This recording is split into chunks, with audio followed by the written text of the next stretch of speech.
Okay, good afternoon, class. So let's continue our discussion on the hypothesis testing. So previously we discussed about the hypothesis testing for single mean. Okay, this is a continuation on hypothesis testing involving, but this time, duha na ito ang mean. Okay?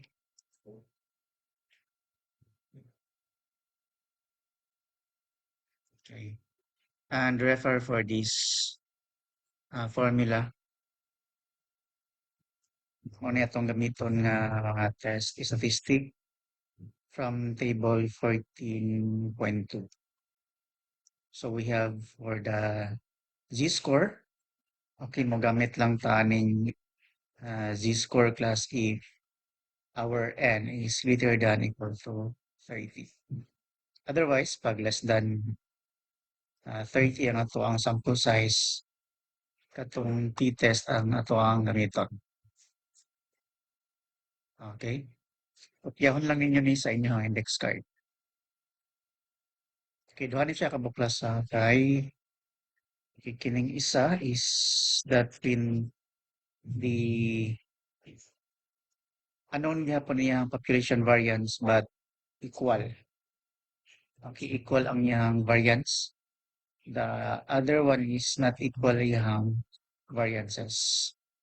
Still unknown but not equal.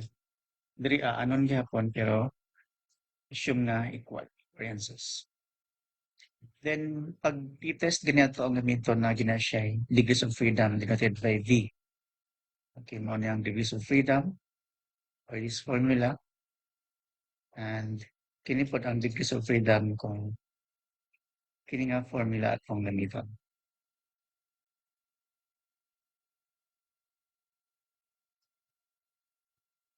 Okay, for example, okay, di na lang ako na siya basahon ha, kay ako na lang na siyang i-determine kung saan yung mga given. Okay, we have two sample, the University B and University A. Okay, i-denote na ko na NA, University A, sample size niya, which is 20. And for the University B is 22. Then the mean of University A, that is x sub A equals 78, that's 76.8. And for the mean of University B is, okay, nara, it is 83.6. 83.6. While the standard deviation of University A is 9.5. While the University B is 10.6. Then our alpha is given by 0.05.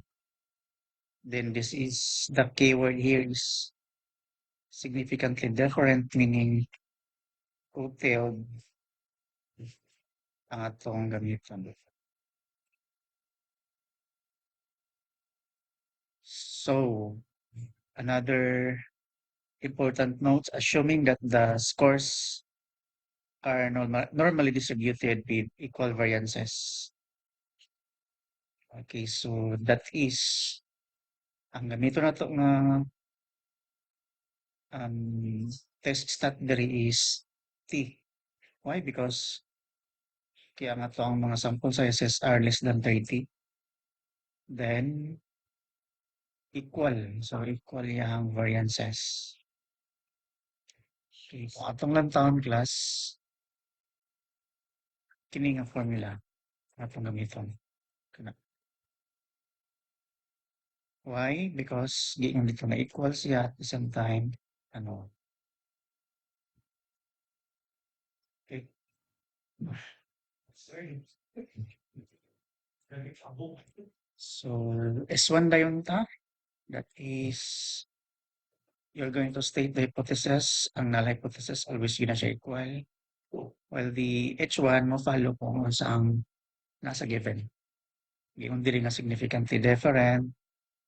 So total, not equal. Okay, it means that the mean of university A is significantly different to the mean of university B. Then determine the level of significance. Sulat lang na dari ang nasa given na alpha. Okay, then the test statistic, itong ikatulo. Then for S4, the critical region, since totaled man siya. Okay, kini. Mao man ni ang atong gigamit nga alternative.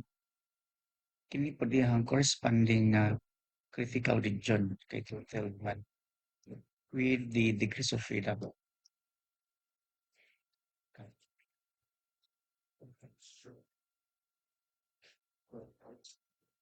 Okay. Then solve that for, that is T alpha over 2 with our B in sa in A or hinalangan diyan in A tapos B. So 20 plus 22 minus 2. Formula na siya klasa. So that is 40. Then our T alpha is okay, T 0.025. 40. Okay, mo ato din ta sa ating lahang table. Okay, the T table. Okay, para dili mo maglibog, dili lang mo lantaw sa iyang confidence interval. 95 man to kay alpha is 0.05. Ayaw na lang dahil sa taas. Then 40 ang ato ang degrees of freedom. Intersect na to na siya class. So the T value is 2.021. 2021. Okay, so that is 2.021.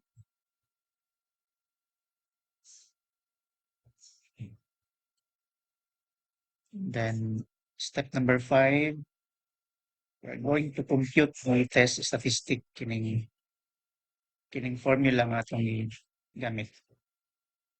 Compute pa na siya. Take note class nga unahon na to nag-solve kini before this one. So nagyapon ni siya dito sa table. The S squared sub P is given by this formula. Kana. Then with this corresponding given, ato lang ning i-substitute dito sa ato ang sa katong S squared sub P.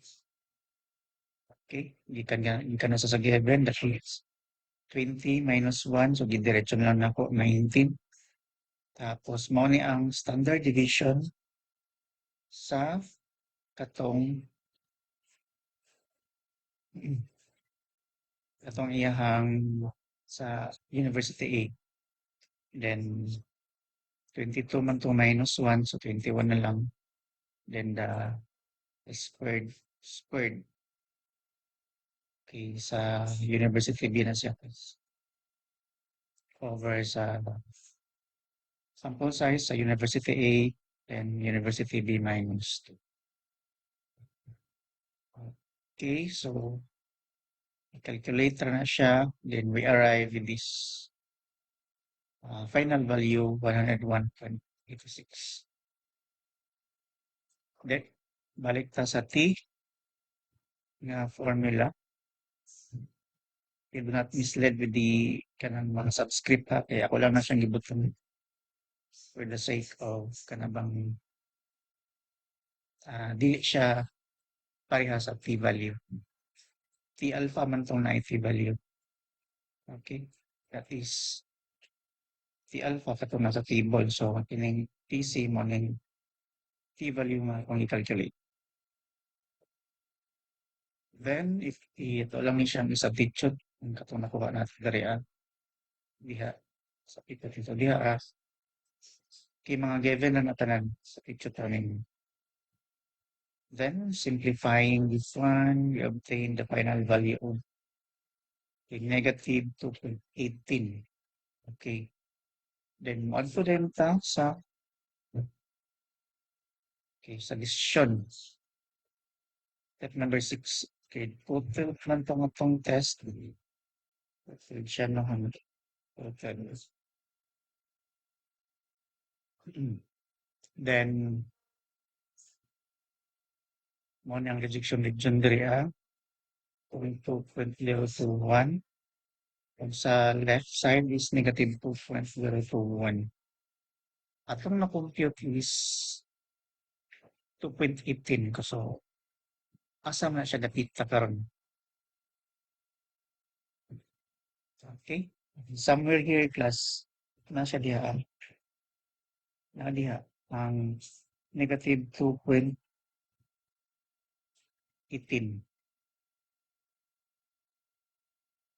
So both sa both wala siya diri kana nga space. Wala siya diha kung napa siya diha mao na yung region nga mag-control ka do not reject HO. Meaning, i-reject ni mong HO kay naman siya diha sa rejection region. Okay, so therefore, kung atong lantawon diri sa hypothesis, gi-reject daw nimo ng HO. So meaning mao ni mo ang conclusion. Kana imo ang i-state dito sa imong conclusion.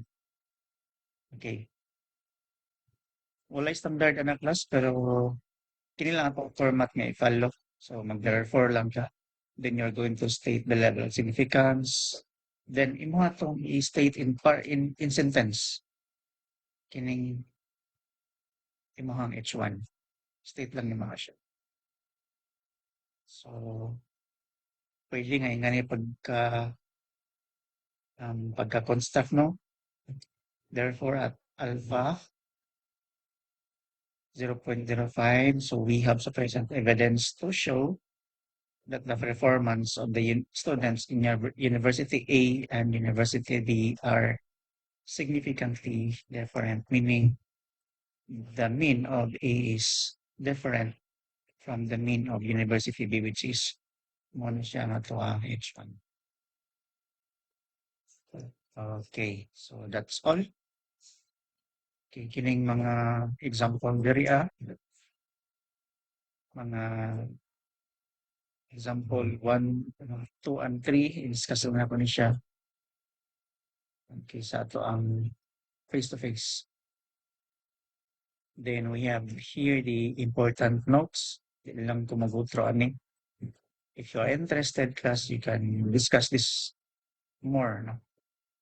Pero since busy ka man ta, hindi ta mo discuss ang Welch test. O kini pong okay, finding the critical value or okay, kanitanan, no? Dayon na exercises diri for your assignment.